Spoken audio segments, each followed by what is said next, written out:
पट्टीला ई का खोलवाए काटा दे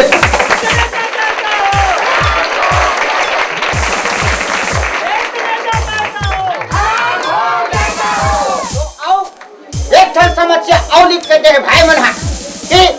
हमार गांव के दरिया के पानी हा गर्मी के दिन में चिकन सुखा जाते और अब्बा लद्दी हो जाते भकैन महक छे ये समस्या न देखते हुए